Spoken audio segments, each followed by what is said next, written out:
Hey everyone, welcome back to my channel. I'm Robin, or A Hobbit's Reading List, and this week is the first full week of the Tolkien READATHON, although I did get a little bit of a head start on it. And we are also going to start decorating for fall, which I'm very excited for, as you can tell by my hair. So let's go ahead and jump in.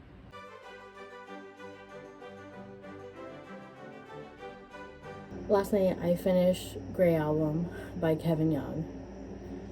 It was a slog towards the end. I found the first half really interesting, and I think because I was sort of thinking about it of like, why was the second half so hard?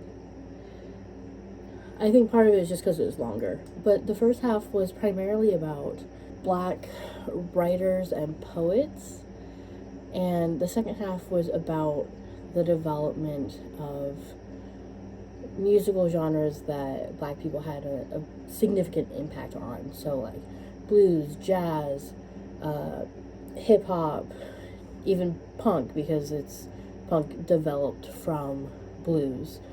And so it was interesting, but I think it just really connected more with the first half. So the second half was just like, and plus I don't know, it was about a lot of, I knew about half the references, and so some of it I'm like, okay, cool, I'm learning about this person and, you know, how they impacted this music scene, but also I know literally nothing about them. And I'm not being given like enough to really connect. And like, obviously I don't necessarily need to connect because it's a real life person, it's not like a fiction book, but I don't know. So I gave it a 3.5 star because I did find it really interesting. I learned a lot, which is not hard to do. It's 400 pages. Yeah, I am just glad it's done. I think that's the only nonfiction I have to read. I'm fairly certain.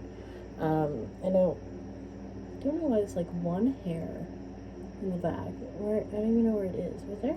Yeah. I don't know why that's sticking out. I'm fairly certain it's the only nonfiction I have to read.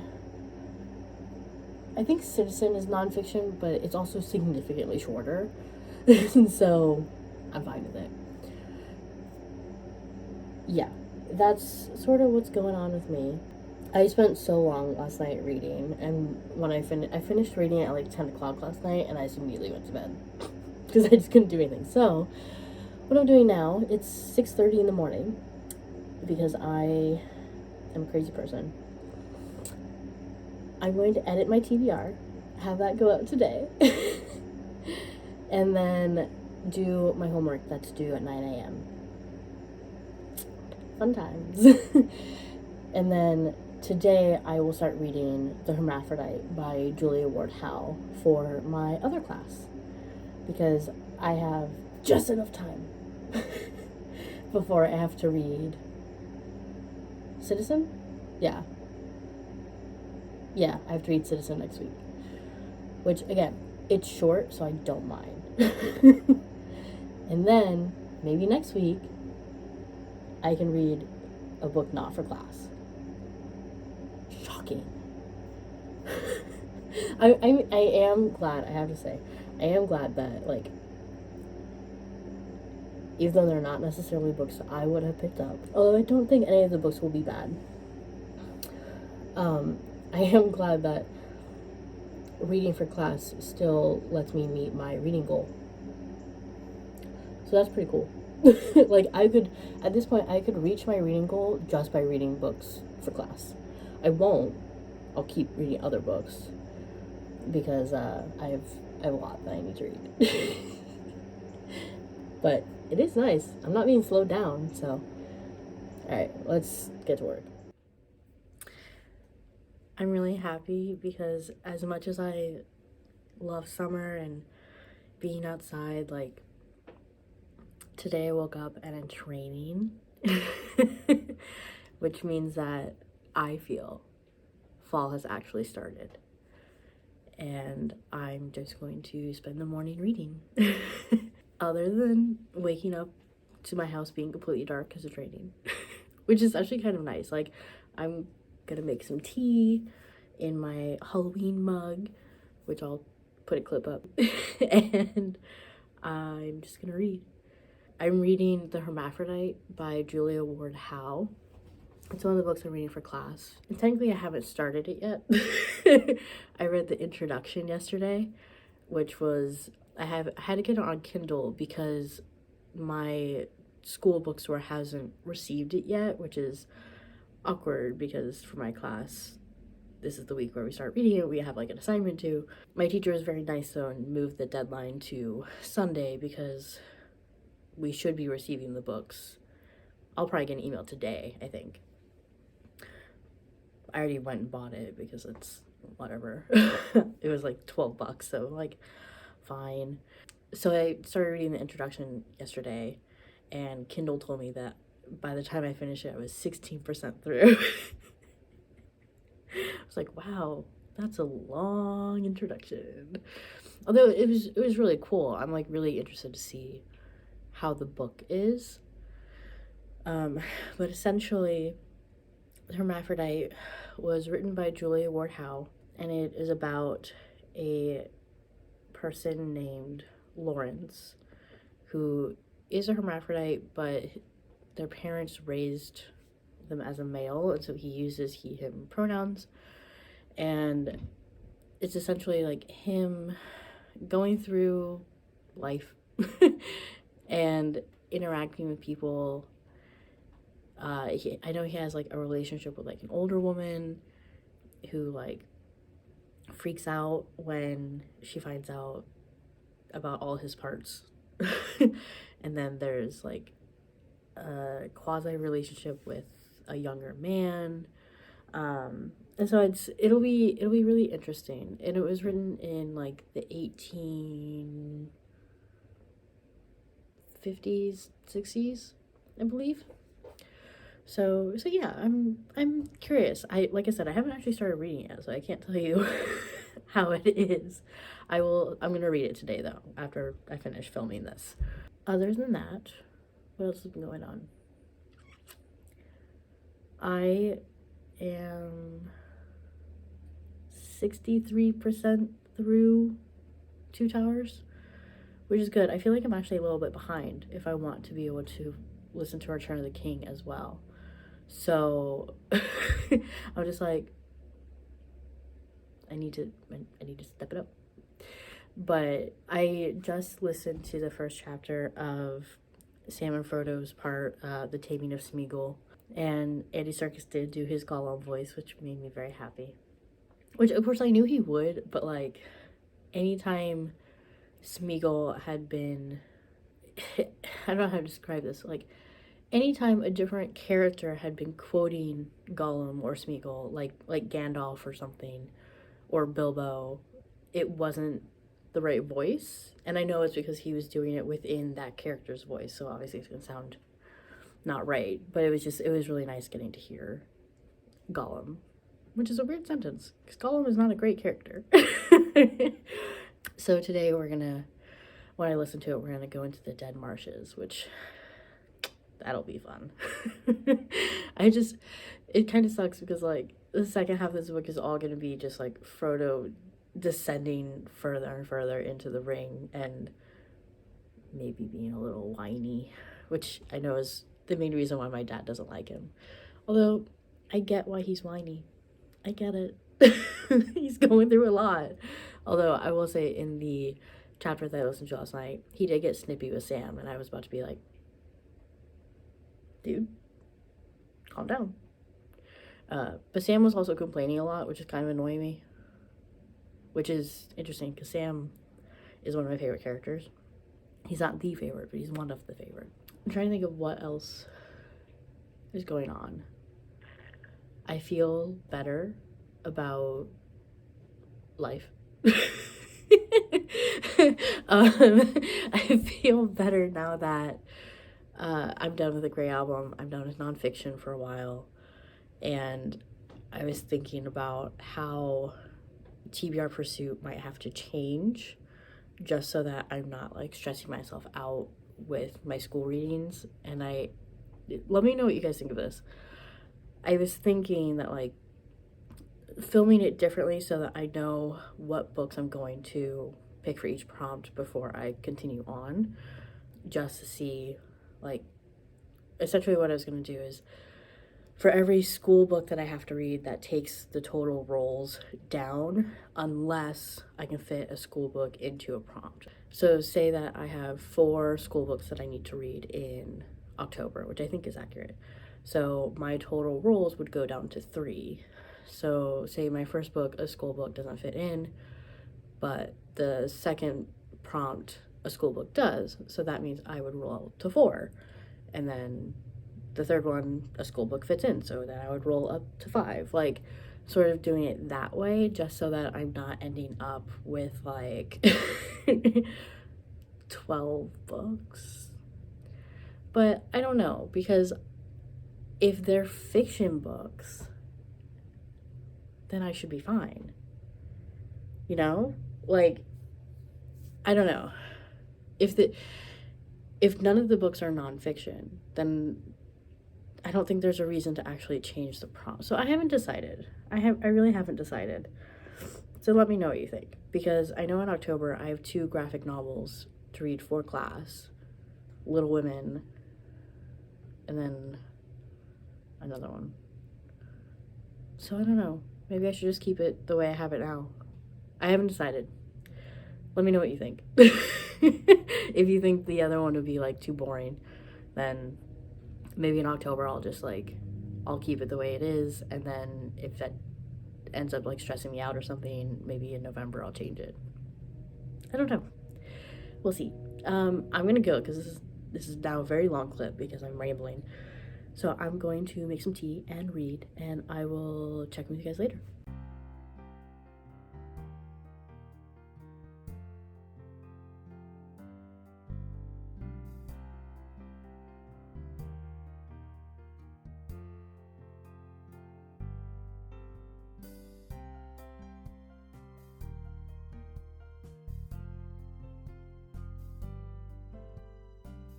Good morning. Well, technically, I think it's like 11. I didn't look at the time before I started filming. I have not read a lot of the Hermaphrodite, I'll be quite honest. I was reading it just now and realized that I should probably film something because I think the last time I filmed was Wednesday. Because I didn't read Thursday. At least I think I read like 16 pages. And then Friday I listened to more of The Two Towers. So I have about, I think like 2.5 hours left of it. Still really enjoying it. Still really good. Like it feels silly to update you because I don't say anything different. I just tell you where I am now in the story. I will say, because Frodo met Faramir and they had some chats. They now have like separated. Faramir is going back to Minas Tirith, and Frodo, Sam, and Gollum are on their way to Cirith Ungol. So I will say that I really like Frodo and Faramir's friendship, and I feel like the movies, and I've known this, but like it's something I'm reminded of when I read the books, is like the movies did Faramir a little dirty. Like they made him seem more like Boromir at the beginning. And I like Boromir. You know, I think Boromir shows a really great weakness in the face of lust, I guess. And I don't mean like sexual, I mean like lust for objects, for power, for glory, like that sort of like pride feeling. And so I like Boromir for that. But Faramir doesn't really struggle with that in the books. And so the fact that like they had that in the movies, I'm like, but that's not accurate. And I don't have a lot of issues with Jackson's interpretation of The Lord of the Rings, but like that's one of them. Also the fact that like because of that, Faramir and Frodo aren't as, like, friendly as they are in the books. They get along really well, and I don't remember if at the end of Return of the King, if there are any more scenes with them interacting. So I'll be really curious about, you know, seeing them if they interact in Return of the King when I get to it. Other than that, like I said, I'm just now reading the Hermaphrodite, and so I've read like one chapter, so there's not really a lot to update here. I noted in the first couple chapters, because there's a part about, like, there's this widow who is into him.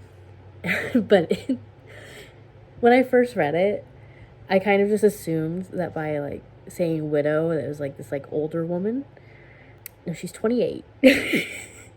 Granted, Lawrence is, like, I think, like, 19. So I'm like, she is older, but I just pictured, like, because of what I knew would happen, I just assumed she was older. She's not. But so he recognizes that, like, she has these feelings for him, but he doesn't feel that. He likes spending time with her, but, like, it doesn't go into anything else. And so I did wonder if he was asexual as well, which is not the purpose of this book. So I don't know, I'm just sort of looking at it like, what's happening? I'm just, you know, trying to make sense of it all. But it is really interesting. I'm enjoying it for the most part. I know it's not going to end well. Books written in mid 1850s about, like, others don't end well. So that's, you know, whatever. I'm hoping that I will finish the first part today, because I do have a homework assignment about it due tomorrow. And then I might have to switch over and read Citizen by Claudia Rankine, and then I'll switch back. So that's sort of the plan. Today there's a festival in my town. It happens every, like, Saturday after Labor Day, and it's gonna be really fun. So in a couple hours we're gonna go walk downtown with some friends of ours, where, like, the entire thing has been blocked off, so it's just, like, everyone just, like, walking in the streets and, you know, just hanging out. There's usually bands, there's lots of, like, stalls where you can buy things and get food. We usually bring a backpack full of beer. So we're just, like, walking around with, you know, cans of beer, seltzer in my case. Yeah, so it's usually a pretty good time. I'm gonna see how much reading I can get done before that, and then we're gonna head out, and hopefully I will remember to take some clips for you.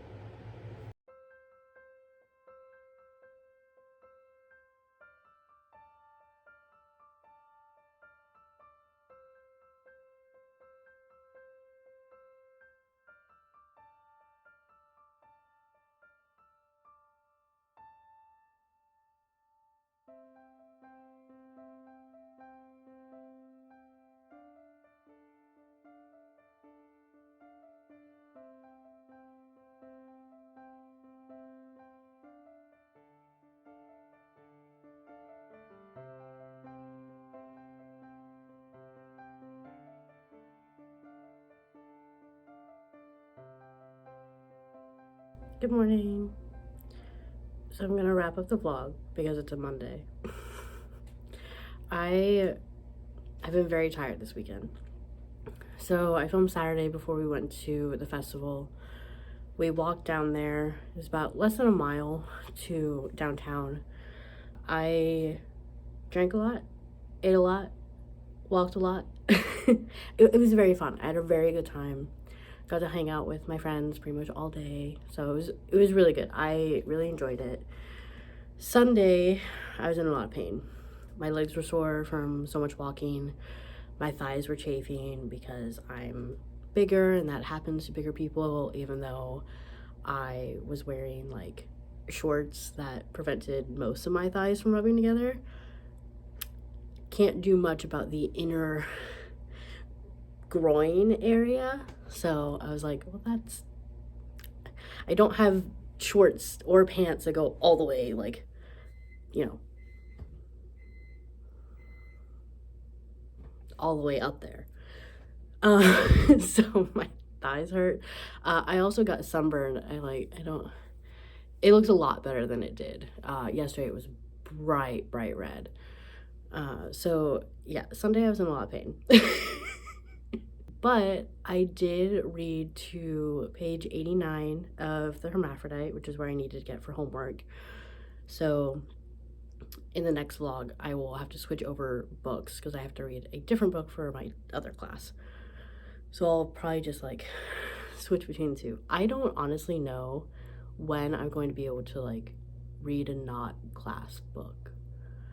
I was hoping this weekend, but I don't know. I only have like maybe like 130 pages of the Hermaphrodite left, and I'm enjoying it. I feel like some of the characters and their reactions to things, I may have already spoken about this, it's a little over the top. They're very dramatic.